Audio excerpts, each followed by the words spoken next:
Magandang araw mga bata! Ang ating asignatura sa araw na ito ay Edukasyon sa Pagpapakatao o ESP5. At ang aking tatalakayin ay tungkol sa pagpapahayag ng may paggalang sa anumang ideya o opinyon ng kapwa. At tayo po ay nasa quarter 2, week 5. Para sa araling ito ay inaasahan na ikaw ay makabubuo at makapagpahayag ng may paggalang sa anumang ideya o opinyon ng iyong kapwa, tulad na lamang ng ipinapakita sa mga larawan. Ang bawat isa sa atin ay pinagkalooban ng may kapal ng isip at kalayaan upang malayo tayong makapagbigay ng kuro-kuro o opinyon. Sa madaling salita, tayo ay malayang makapagpahayag ng ating nararamdaman o ideya sa isang tao, bagay o pangyayari. Ngunit, kasama ng malayang pagpapahayag ng ating opinyon ay ang responsibilidad at tungkulin na dala nito. Isa sa kaugalian natin ay ang pagiging magalang. Naniniwala tayo na ang tunay na pagpapahayag ng opinyon o ideya ay nakabatay sa respeto at paggalang. Nagkakaroon ng tunay na pagkakaunawaan at kapayapaan kung nangingibabaw palagi ang paggalang lalo na sa opinyon o ideya ng iba. Ikaw, iginagalang mo ba ang opinyon ng iyong mga kaibigan, kalaro, kaklase, at lalo na ang ideya ng iyong mga kapatid at mga magulang? Paano ka ba nagpapahayag ng iyong ideya?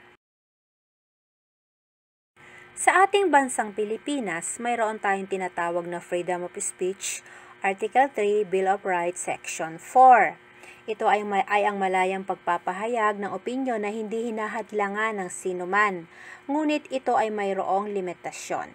Hindi mo maaaring gamitin ang kalayaan mo sa pagsasalita sa paninira ng puri ng iyong kapwa, pagbibintang ng walang sapat na ebidensya, pagmumura o pambabastos, pagsuway sa batas at pagsisiwalat ng pribado at masiselang impormasyon sa publiko.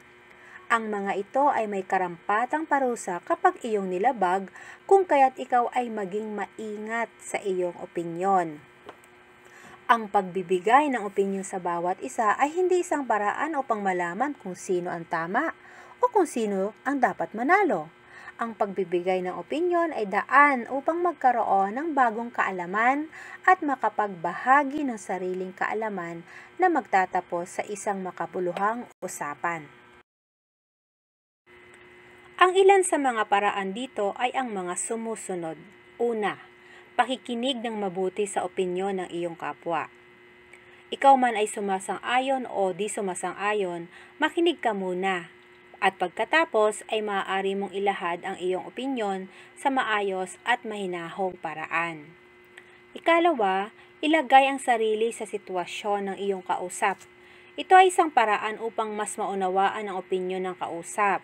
Sa pakikipag-usap sa kapwa, iwasang gumamit ng nakakasakit na salita tulad ng pagmumura at pambabastos.